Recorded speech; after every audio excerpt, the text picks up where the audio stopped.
Hello guys, welcome to the channel and welcome to another list.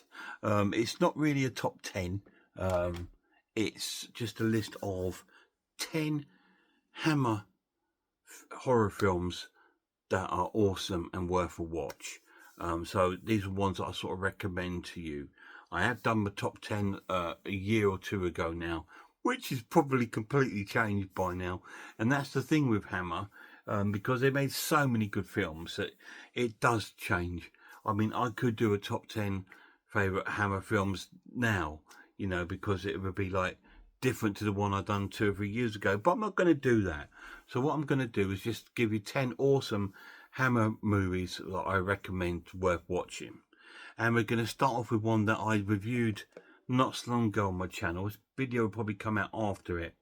And it's Captain Cronus, Vampire Hunter.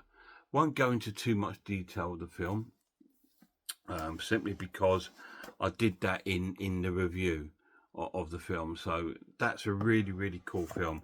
But I do recommend seeing it. It's great fun, and it plays out like a folk horror, and that's probably why I really love it.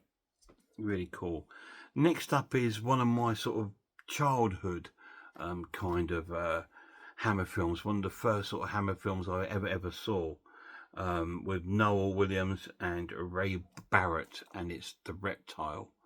Really cool monster film, about these two sisters, and one of them's got this sort of like degenerate illness which has turned her into this reptile creature there. It's such a cool film. I've got these in my Hammer box set, but I've re-brought them all over the past 12 months. As you see, some of them are sealed. So I will be reviewing them on my channel. So quite a few of these are sealed because I've not got round to watching them yet. Because I've seen them all. That's why they're in here. But they're what films that I've seen a while ago. So I am going to pick these up, and I'm going to spend a bit of time over the next few months giving a bit of love into Hammer, because I think I kind of neglected it a lot because I've been so busy with other things that I tend to forget about my roots. And this is my roots of horror, because although, you know, I love my Italian horrors, but these were the ones that I was sort of watched when I was a young lad. So that's my roots of horror. Next up is one that I didn't see as a child because I wasn't allowed, because it was quite a raucous one and quite a explicit one. It's with Barbara Jeffries and Ralph Bates, and it's called Lust of a Vampire, which I believe is almost part of a trilogy of stories. I think you had this, and I think they released the Vampire Lovers, and it might have been Twins of Evil, I'm not sure, but they were treated as like a trilogy. But this one was really cool. Really enjoyed this film. It's got a bit of a sort of nudity in it, so it was one that I wasn't allowed to watch when I was young. But it is a really cool sort of film. Definitely more of an adult viewing. It is an 18 certification, but it is really cool. And I do love Ralph Bates. To be honest, what most Hammer films that he's been in, I absolutely really love. Next up is one that never gets talked about, and I don't know why, because I loved the film when it came out. It is only a PG, but it was really cool. It stars Heather Sears and Herbert Loom, and it's The Phantom of the Opera. Again, I don't see anyone talking about it, so I am going to bring this to my channel. Really cool version, but if you look at the mask, who does that remind you of? Michael Myers? Yeah, when you see him on the screen, you think, that's like Michael Myers, and it is like Michael Myers. It really is. And it's just like, wow. And no one ever talks about this film, which is really weird. Don't understand, because it is a really cool film. So I will bring that to my channel. I think maybe because it's just a PG rating, it's not sort of graphic, but it is really quite an eerie, scary film. You know, like it's the typical story of Phantom of the Opera. As you know, he's a disfigured person that works at the theatre and falls in love with one of the actresses, and she starts to fall in love with him. and all this sort of shocking thing goes on. It's a really cool film, so I will definitely bring that to my channel, probably within the next week or two. Another great one, again, which no one ever talks about, which I absolutely love. It stars Paul Macy, Dawn Adams, a very young Oliver Reed, and Christopher Reeve, I believe, is in it too. And it's the two faces of Dr. Jekyll. I mean, I love Dr. Jekyll and Mrs. Hyde. I love that film. But this is again, this was their first outing of the Dr. Jekyll story, and it was really cool and really quite bleak and quite very downbeat and very different to them. And it was a different take on the Dr. Jekyll and Mr. Hyde sort of monster flick. It's more of a different take, because although he was a monster, he doesn't really look too much like one, but his behaviour changed. And it's a really cool film. It's a love triangle film, so it's a really cool character-based sort of horror film. Again, it's something else that I will bring to my channel. The Two Faces of Dr. Jekyll, awesome film. So how many is that I've given you so far? 5. So we've got another 5.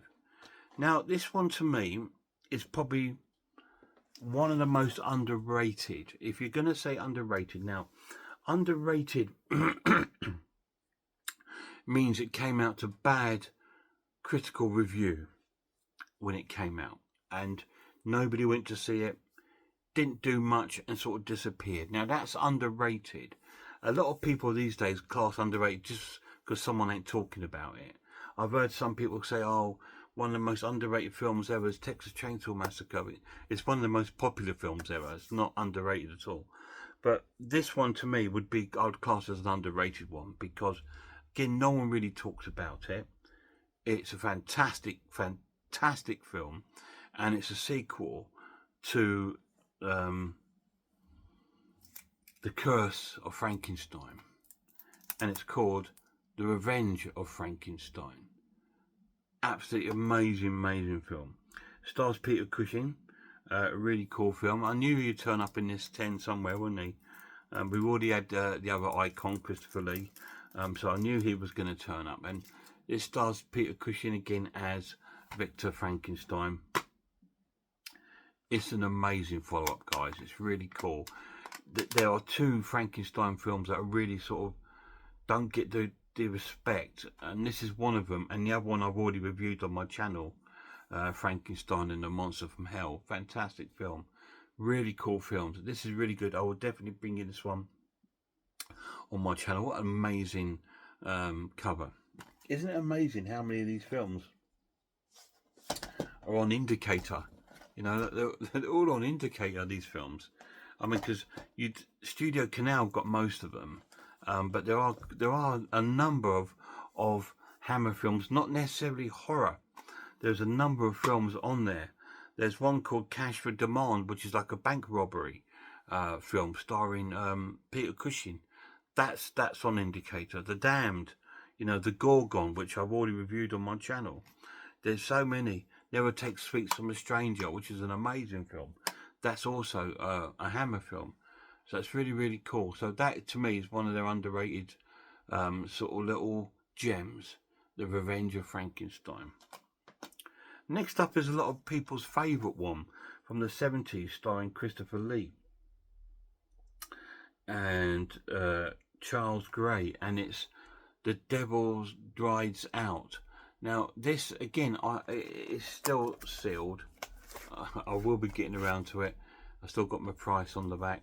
I bought this about a year ago, guys. How bad's that? It's been sitting in my watch pile. My watch pile is by my Terrifier mask. All those films there. That is my watch pile. It's so big. I've got lots of films to get through. And this is in one of them. It's one of the 1970s film.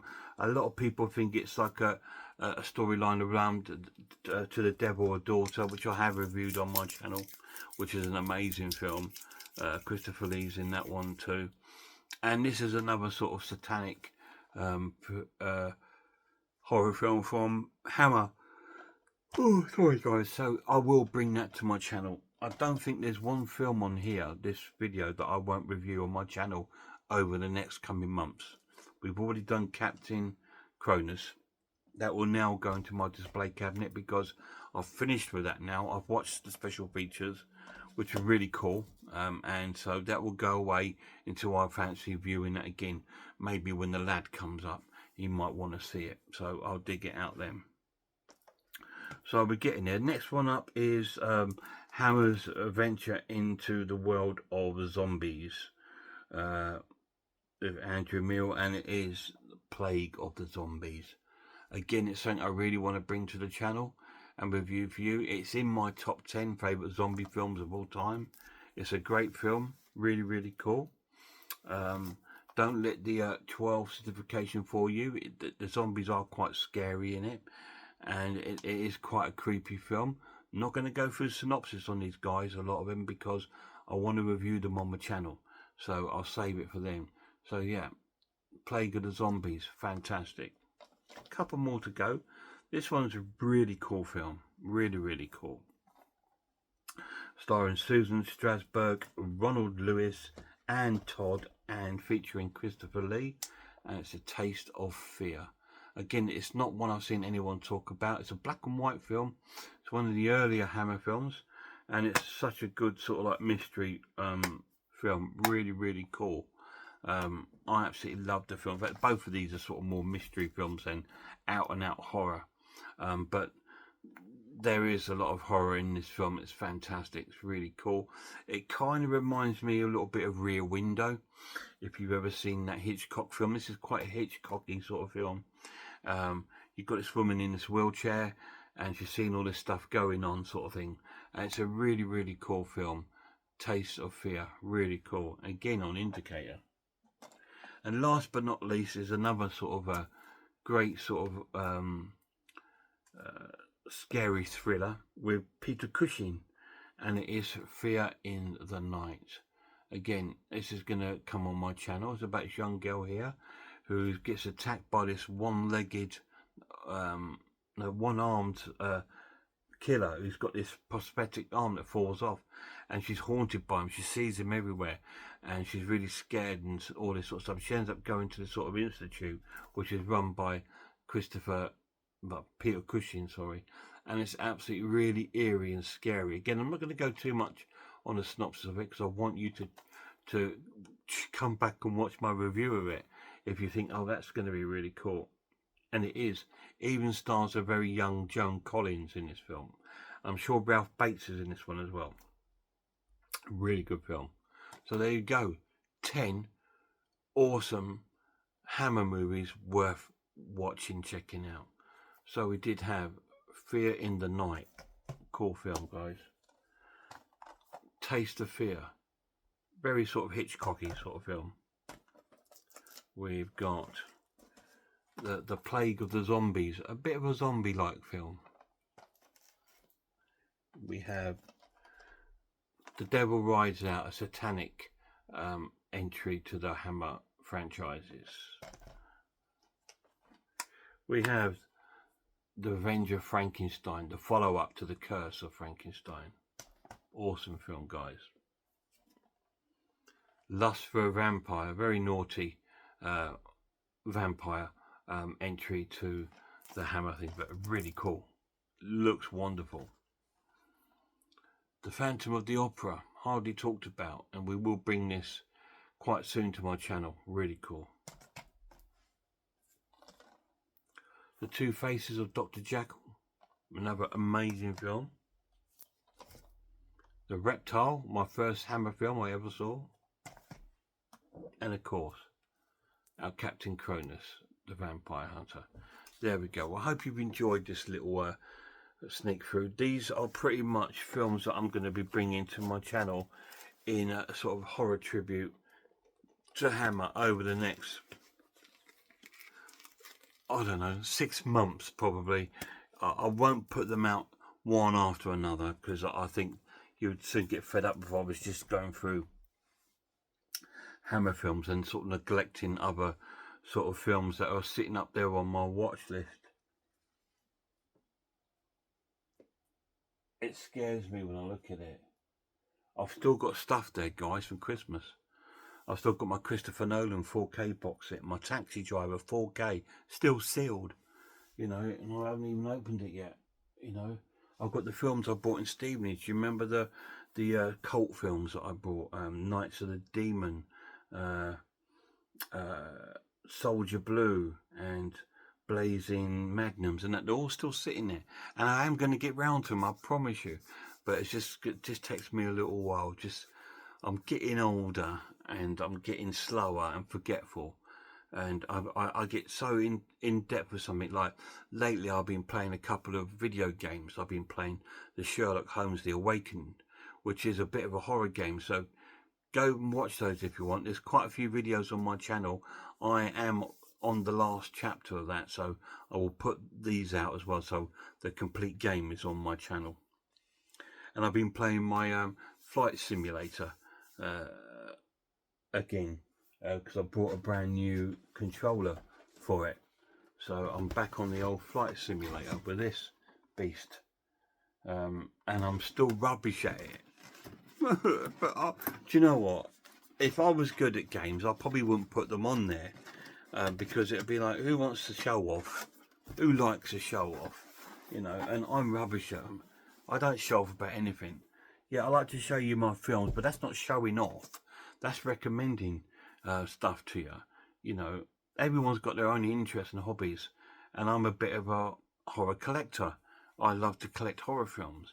Games, I'm not such a big collector, because I'm happy to trade them in when I finish with them, or things like that, you know. If I've done with the game and I've finished a bit, I'm not going to come back to it, then I'm quite happy trading them in. Whereas films, I do trade the odd film in if it's something I didn't like, or if I've duplicated it. Like, my lad would tell you, I have 4 copies, guys. 4 copies of Pieces. I don't know why. I just, when I see them in the shop, like in CX, I feel not sorry for it. I just think, there's Pieces, gotta buy that. And I ended up with 4 copies of it. I'm down to 2 now. I've got the 2-disc edition, and I've got the 3-disc collector's edition. So as you can see, I dug out the poster from that collection up there. Just see it up there? Yeah, up there. So that's where that's from. And there's one, because I had an extra poster of Don't Go in the House. I've got 2 posters for that somehow. My edition had 2 in there. So there we go. But anyway, I'm waffling. Guys, thanks for coming in, and see you all soon.